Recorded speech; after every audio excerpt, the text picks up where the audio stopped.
Bueno, en el video anterior vimos los 5 índices de productividad que calcula Madison en su paper. Hagamos en este video una vista general de esos 5 índices de productividad. Es sumamente interesante comparar los resultados de los 2 primeros índices. El Pi1, la productividad, la tasa de crecimiento de la productividad media del trabajo, tiene como resultado una tasa de crecimiento de esa productividad muy grande. La tasa de crecimiento del producto es mucho más grande que la tasa de crecimiento del insumo, y por lo tanto el Pi, la medición de la productividad media del trabajo, crece mucho. Es interesante destacar que se podría haber medido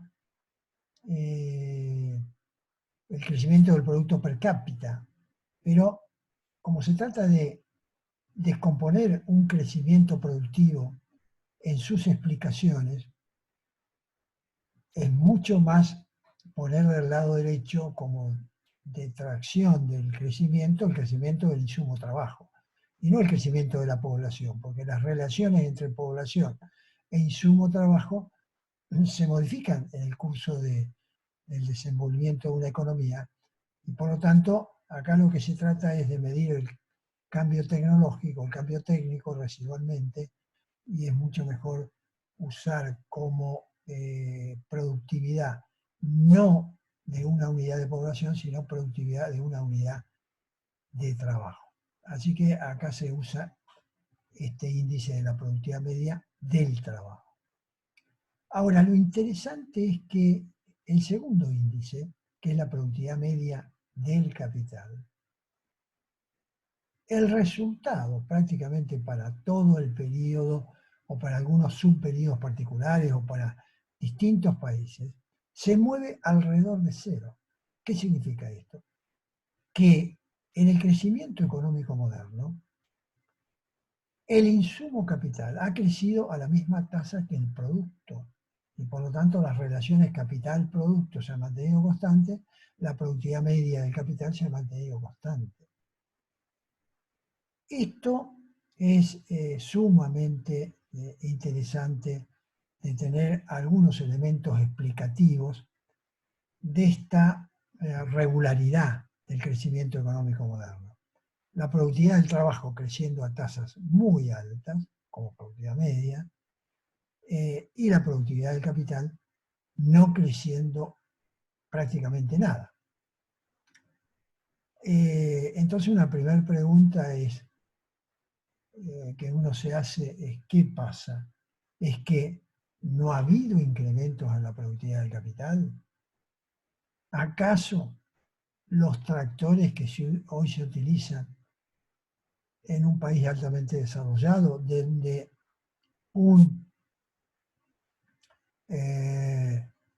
digamos, se manejan 5 o 10 tractores con una computadora en una consola central, cuando hace 300 años se araba la tierra con un arado de mancera y con un buey tirando de ese arado? ¿Qué pasa? ¿Por qué dio cero ese resultado con relación a la productividad media del capital?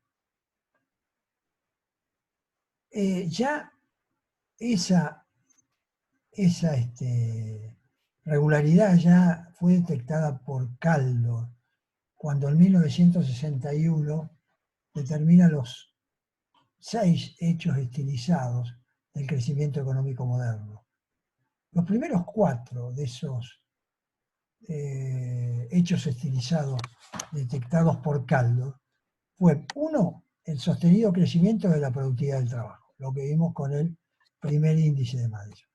2, el fuerte crecimiento de la cantidad de capital físico por unidad de trabajo.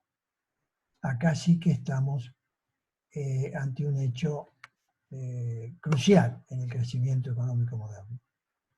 Cada hora de trabajo ha trabajado con valores de capital físico a medida que el crecimiento se desarrollaba más altos. Bueno, es el caso de aquel agricultor medieval que trabajaba con ese arado de una reja y con un buey, al agricultor de hoy que trabaja con una computadora controlando 5 tractores de altísima productividad que van arando el campo. Claramente la cantidad de rentabilidad, no, de productividad que tiene ese capital físico actual puede ser 40, 50, 60 veces mayor que el que tenía aquel arado de Mancera, si medimos la productividad por la capacidad de arar hectáreas por tractor.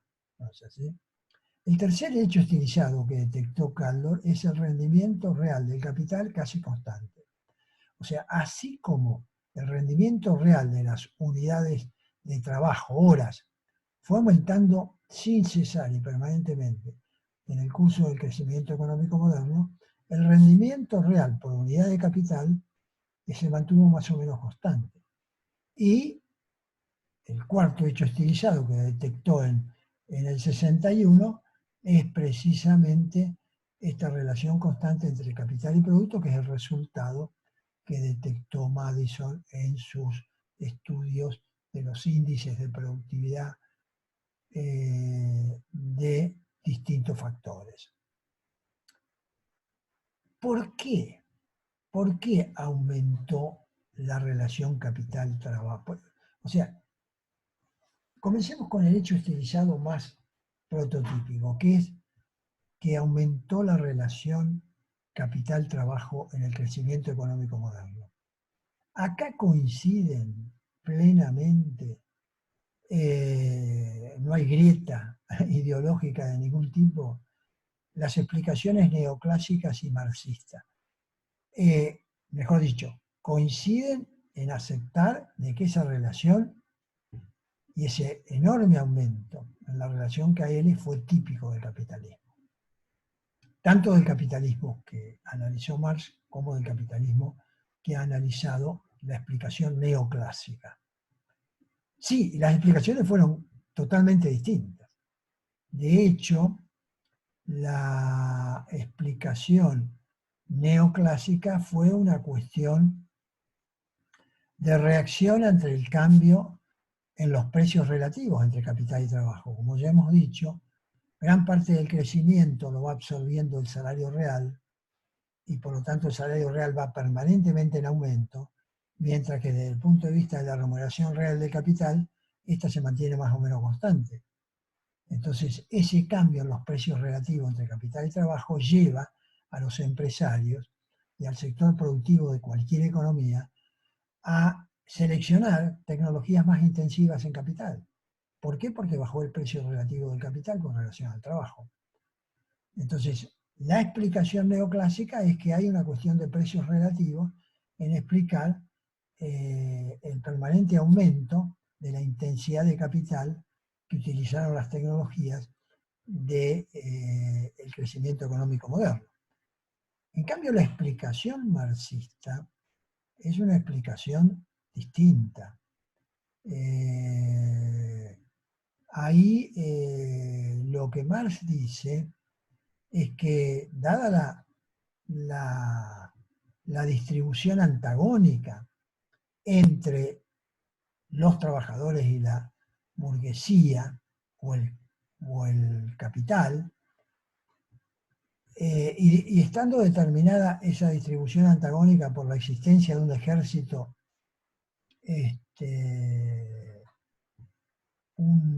ejército, industrial de reserva, o sea, una masa de desocupados. Ese ejército mantenía prácticamente el salario real de los trabajadores a nivel histórico de subsistencia. No no solo un nivel biológico de subsistencia, sino un nivel histórico, pero impedía que ese salario real siguiera aumentando. Eso aumentaba la plusvalía de los capitalistas y la razón de ser de la existencia de plusvalía no era el consumo para los capitalistas, sino la inversión. Entonces, todo ese mecanismo distributivo generaba fuertes aumentos en los niveles de inversión y, consecuentemente, aumentos en la dotación de capital físico mucho mayores que los aumentos en las horas disponibles para trabajar.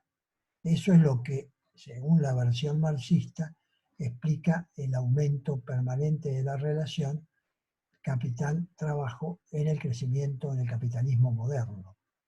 Ahora, si crece la relación capital-trabajo con elasticidades de sustitución de las funciones de producción entre capital y trabajo alrededor de la unidad, o sea, con isocuantas o curvas de isoproducto normales, un aumento de las relaciones KL, un aumento de la intensidad de capital, lleva a aumentos en la retribución del trabajo y caídas en la retribución del capital. Y consecuentemente, uno en principio debería haber encontrado, dado que KL aumentó sostenidamente, debería haber encontrado caídas en la productividad marginal de capital y en su productividad media, y subas importantes en la productividad marginal y media del factor trabajo. Sin embargo, eso no sucedió, tal cual lo dice Caldo, tal cual lo dice Madison. Lo que sucedió es que hubo una constancia de esa productividad media, y eso se debió a que simultáneamente con el aumento de la relación capital-trabajo hubo cambio y progreso tecnológico. Hubo cambio tecnológico, progreso tecnológico. Entonces ese progreso tecnológico aumentó la producción de los dos factores para las mismas relaciones capital-producto. Y ese aumento entonces significó, por un lado del trabajo, un aumento muy fuerte, porque se agregó a la menor intensidad de trabajo de las tecnologías un cambio tecnológico que aumentaba la productividad de los dos factores. Entonces aumentó tanto la productividad marginal y media del trabajo, pero a su vez la productividad marginal y media del capital, que debió bajar por el aumento en las intensidades de factores, o sea, por el aumento de la intensidad de capital de las tecnologías, esa caída de la productividad media y marginal no se produjo porque hubo un aumento tecnológico que compensó esa caída, y finalmente el resultado final fue que las relaciones capital-producto, o sea, la productividad marginal, mejor dicho, la productividad media del capital, se mantuvo constante en el tiempo, mientras que la productividad media del trabajo aumentó a tasas muy fuertes. Esa es la explicación de por qué los resultados tan diferentes de las dos primeras ecuaciones. Siguiendo con una vista general de las 5 ecuaciones, en la tercera ya aparecen factores adicionales del lado derecho, cuyo crecimiento va a reducir el crecimiento no explicado del producto, o sea, el residual. Ya aparecen tanto el capital como el trabajo, las dos juntas, obviamente cada uno de sus dos crecimientos ponderados por la estimación de las respectivas elasticidades parciales de producción del producto con relación al trabajo y del producto con relación al capital. Ahora, esta ecuación tercera es exactamente la aproximación extensiva de la función de producción de Solow. No hay acá ninguna diferencia. Hay tres cosas que explican el producto: el capital, el trabajo y el cambio técnico. Y Solow mide con esa estructura ecuacional general la variación en el tiempo del cambio técnico residualmente. Es lo mismo que hace Madison en su tercera ecuación. En cambio, en la cuarta ecuación aparece ya, de nuevo aparecen la misma estructura de factores que en la tercera, pero aparece, como ya habíamos adelantado, el capital y el trabajo, no medidos, llamémosle en unidades físicas, sino medidos en unidades que corrigen, si se quiere, la contribución de esos factores al crecimiento por cambios y cálculos, estimaciones de las mejoras de calidad que tienen y que experimentan cada uno de esos dos factores. De hecho, los llama Madison factores aumentados y corregidos por calidad, e intenta introducir las correcciones derivadas de educación, de género y de edad. Recuerden que Denison había introducido también correcciones por la duración de la jornada laboral, pero no es este el caso de Madison, probablemente porque tiene dificultades de medición de esos impactos. Lógicamente, este aumento de los factores explican proporciones más importantes del crecimiento y entonces el residual Pi4 va a aparecer en los resultados como definidamente menor que el residual Pi3. Finalmente, no conforme todavía con esa reducción del residual, Madison agrega del lado derecho, como dijimos, 9 factores que los llama factores explicativos suplementarios, que también van a reducir, digamos, la explicación del crecimiento que le queda como asignable al cambio tecnológico. Estos factores suplementarios no todos van a ser sistémicos, o sea, se van a aplicar a todos los países y a todos los subperíodos, sino que varios de ellos se van a aplicar solo a algunos países o naciones y solo a algunos subperíodos, y es lo que vamos a tratar de explicar precisamente en el video siguiente.